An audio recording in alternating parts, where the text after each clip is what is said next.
three stories that have actually shaped the sermon today, the message today. We just recently, last week, went to go visit the grandchildren in Rhode Island for Halloween. We had a really awesome time. It was just, you know, so great to like be like a little 9-year-old and act that out and all of that stuff. And so it was a really beautiful experience. And then there was some drama that happened Sunday, right before we were ready to go to the airport, and really, it shook us up, you know. And when I got to the airport, I got to the TSA agent, and I handed him my passport, and Kevin was telling us a little story earlier, but this was in Rhode Island. I handed my passport and my boarding pass in, and I had just, as I was walking into the airport, had shared with Chris how shook up I was about what had transpired, this family drama thing that had happened. And, you know, in my humanness, I immediately go to a place of, I want to get out of the pain. I don't like the uncomfortable feeling. I just don't, and I want to like shift it somehow. And in the past, shifting it would be through mind-altering, mood-altering substances to shift it, you know? And so I get to this airport, and in my mind, I share with Chris, and then in my mind, I'm thinking, oh my God, I can't, like, I'm so upset, I'm shaking, and I'm like, out of my skin. Can you relate? You know what I'm talking about when you feel like that? And I say, and with that one thought, I have that thought, and then the next thought, I was like, God help me. Source, help me, right? So I hand the boarding pass to the TSA agent, and he notices a shirt I'm wearing, and it's actually a recovery shirt, and he like starts to talk to me in like recovery language. And after, I wanted to hug him, I didn't, but because, you know, you don't want to go too far, you know. But I walked away thinking, I felt like this overwhelming emotion of love and light and God juice. I felt God juice, God residue, God essence welling up in me, because it was like, God's watching, you know, not alone. And somehow Source figured out a way to rearrange and arrange this angel in the form of a TSA agent. Now, also this week, we lost our fur nephew, fur godson, our godson. I say fur because he's a beagle, and 11-year-old beagle has just been so much a part of our lives, and his passing has really made us feel like his essence is still here, you know. And I also I did a funeral yesterday for a 5-month-old baby. And so these three things, these three stories make me think about angels, make me think about spirit guides and helpers. So I wanted to talk a little bit about that today from an interfaith perspective. Angels, guides, allies, the ancestors. I believe that there are souls existing in parallel universes. I believe in parallel universes. I believe in one source, one energy, one life force, the one, God, Goddess, all that is. You know, it goes by so many different names. That's irrelevant. What is important is to know that there's this, what we call in the Hindu tradition, Brahman, which is the one source. Unmanifest Brahman, which means that which has not been manifested but exists behind all things. Sort of like the director behind all the movie. And then there's this manifest God. So God, unmanifest, behind all things, and then manifest God in and of and as all things. Unmanifest, manifest. And you know, in this manifest world, we're talking about Maya, illusion, matter. You know, and we know that it's passing because, you know, the beagle, Jesse James, Jesse James, you know, isn't with us in this embodiment anymore. But the essence of Jesse James is still here, right? And that little baby as well. So when I see these like God incidences, these kind of like visits with angels or visits with guides or these little messages or these little signs, you know what I'm talking about? Do you ever see them? These signs, these God incidences. They're not coincidences at all. It's sort of a reminder to me that somebody's got my back. Because this source that I talked about, this unmanifest God source, God energy, the God principle, if you will, this unmanifest is hard to touch. It's hard to, it's like, so when I pray, who am I praying to? Am I praying to Santa Claus? Am I praying to this magician in the sky? Like, who is that? And I get all these different images from my past, from some of my other foundation, my religious foundation and my religious upbringing. I start getting these other images of what this God principle is. And then I go, well, I don't know if that's really it. So what is it? And who am I praying to? So when I see these angels come in and out of my life, even in the form of a butterfly, the other day on the beach, I was on the beach and there's this lime green, like unbelievable, it looked like a starburst, like one of those candies or those, you know, little Skittles, like a little Skittle with wings. And I was like, what is that? And then it just kept on coming like by me, and I was like, is that an angel? Is that an angel? So it makes me think like I have people who are watching my back. I have this crew. I have these entities or beings that are kind of like in between the realms. In between these realms. The realm of, let's say, for argument's sake, like a heaven, kind of.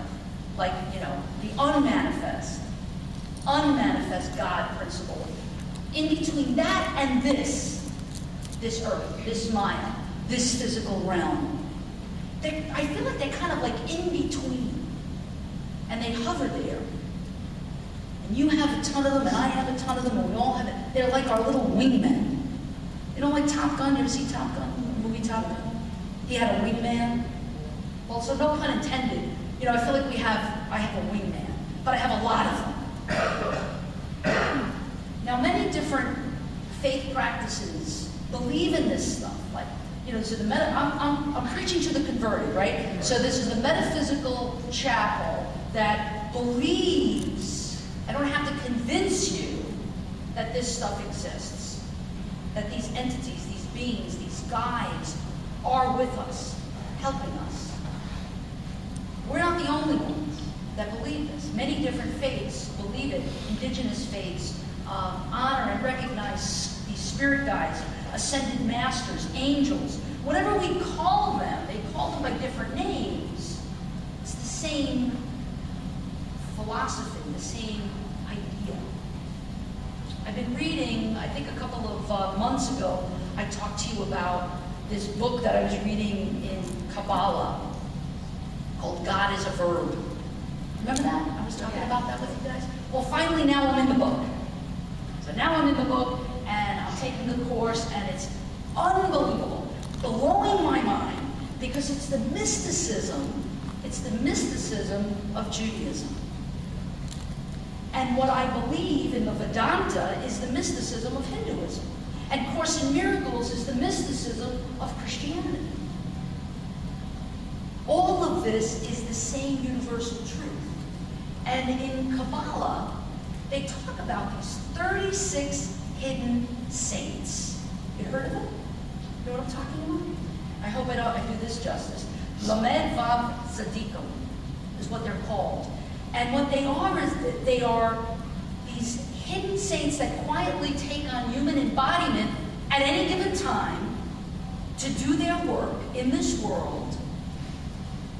And they do it in order to hold the entire universe together. That blew my mind. Without the work of these saints, the pain and suffering that would ensue in this world would be unimaginable. So the Kabbalah teaches that sometimes we think we're having a casual conversation with a stranger, like the TSA agent, but in fact, it's actually one of these hidden saints helping us to avoid a serious tragedy.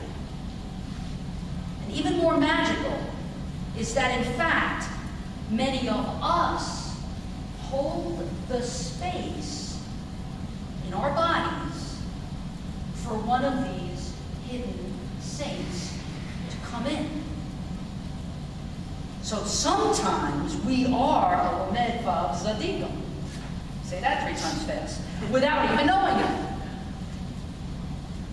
The Kabbalah says, the philosophy behind it, that the more we attune ourselves to a higher frequency of love and light, and set ourselves on the path of enlightenment, so that the more we connect to this possibility and allow ourselves to be open, we're setting ourselves up to be a Lamed Vav Zadigim, a hidden saint, one of these hidden saints. There's an awesome gift that's awaiting us. Higher powers, forces of light that are here to serve and protect us. But we are that too. So it works both ways, this really cool thing. Our angels, our guides, the ancestors, archangels, animal allies, the gods, the goddesses, all of these entities, it's a crew. I have a crew. It's like the heads of the 5 families. It's like just kidding. That was a Godfather reference. I have a crew that works with me. And Chris would attest to the fact that it is because of them that I don't have accidents, car accidents. She doesn't think I'm a very good driver.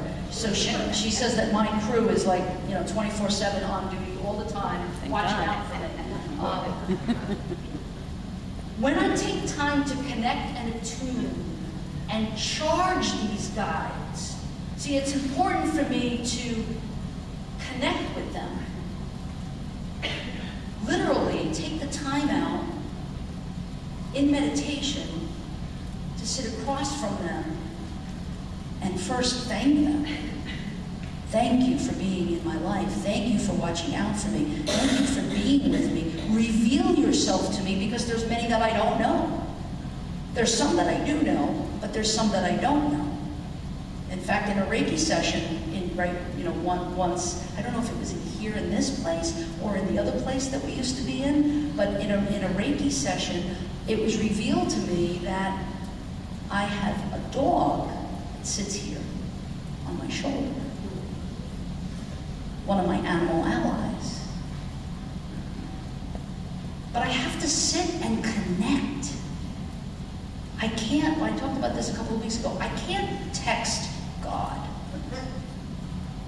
on the fly, phoning it in to God. I can't do that. And when I say God, I mean the essence, the principle, the divine one, this force, right? I can't do that. If I expect to attune to a higher frequency, I have to really give it some time. Like any other relationship.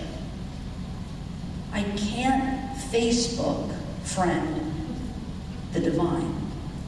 I can't Facebook friend my guides, my angels, the archangels, the ancestors, my animal allies. I can't do that. I have to really give it some time. I have to really listen.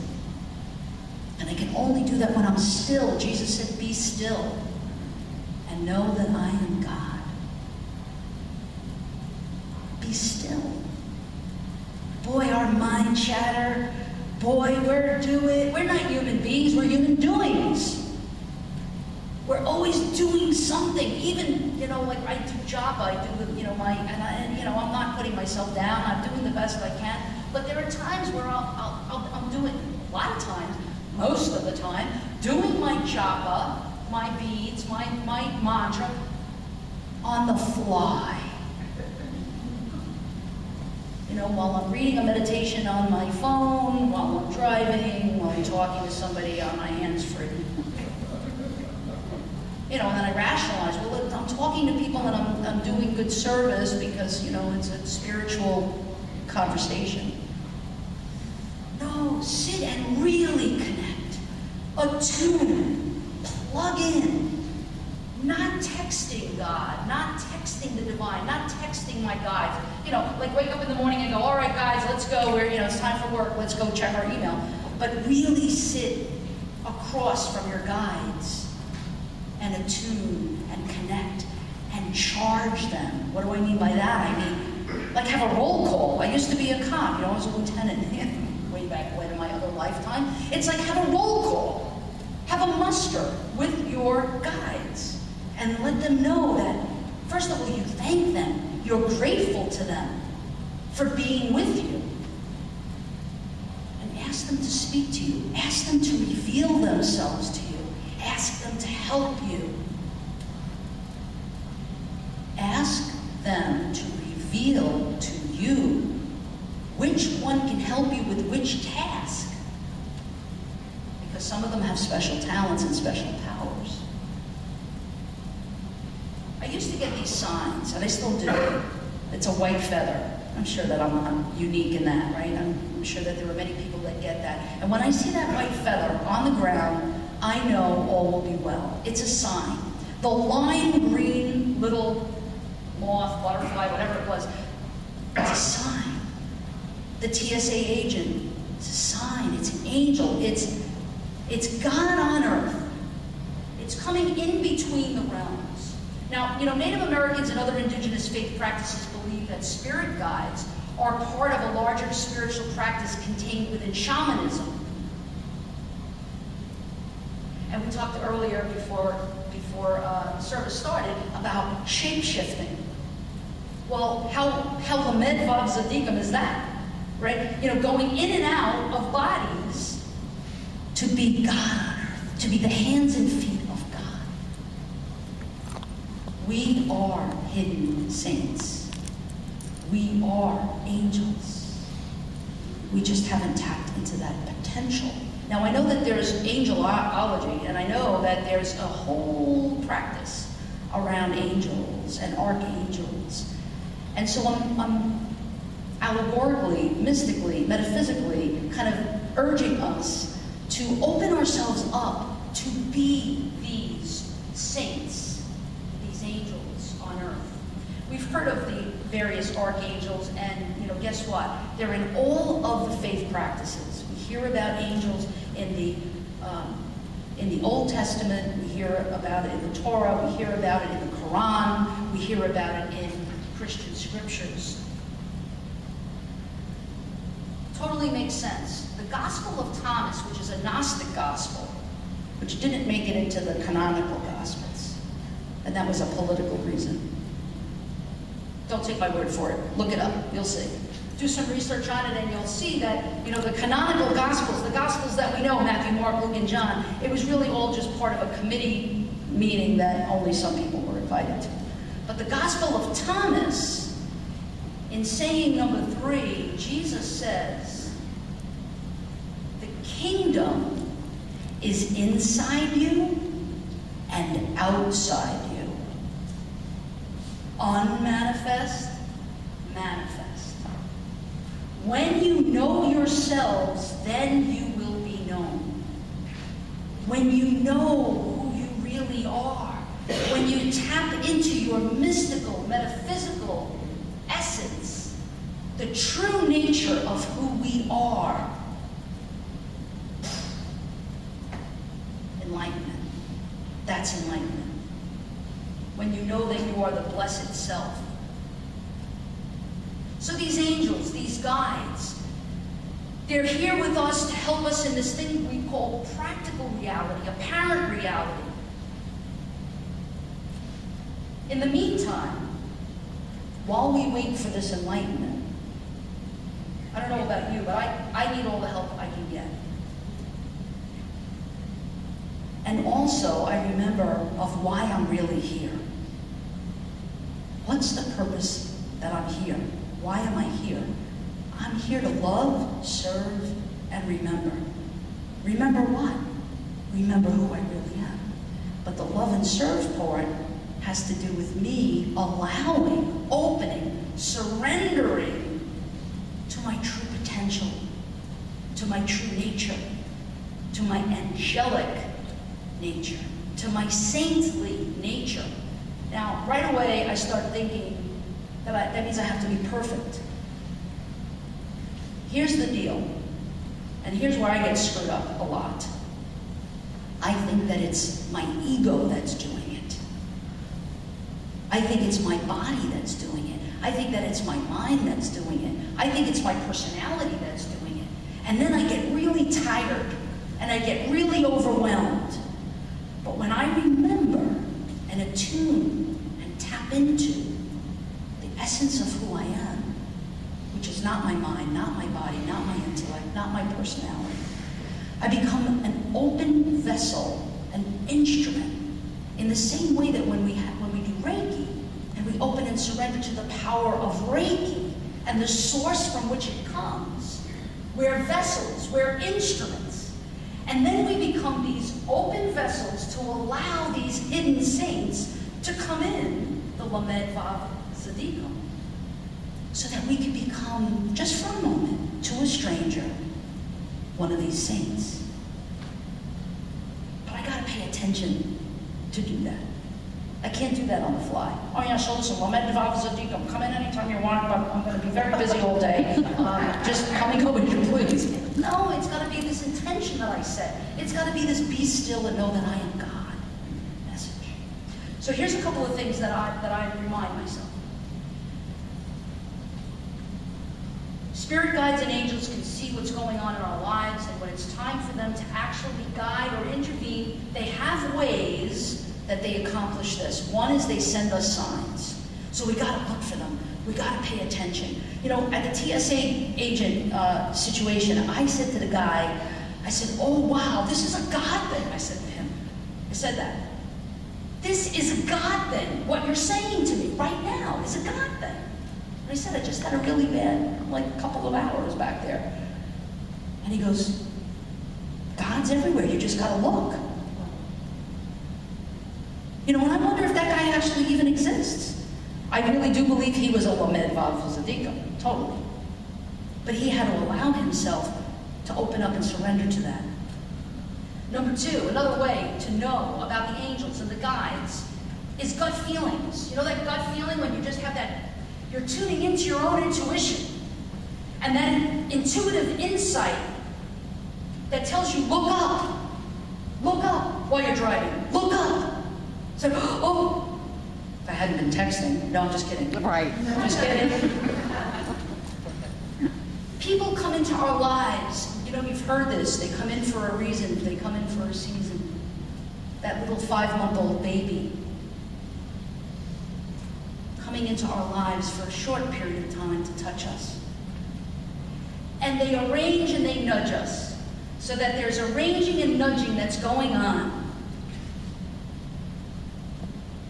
Go to church today. Go to the chapel today. Go to the Metaphysical chapel today. Nudging you out of bed. It's raining out. I don't want to go. No, I'll go next time. No, something's nudging you. What's that? That's an angel. So feel the life force within you. It is the nature of your soul. You are so powerful and magical. And you are the essence of love. The essence of all that is. So pay attention and you will understand. Be patient. Have faith. Trust the process. I am here and I am you. That actually was a message that I was given a while ago when I got still for just one little minute. That message came in. And so I shared that.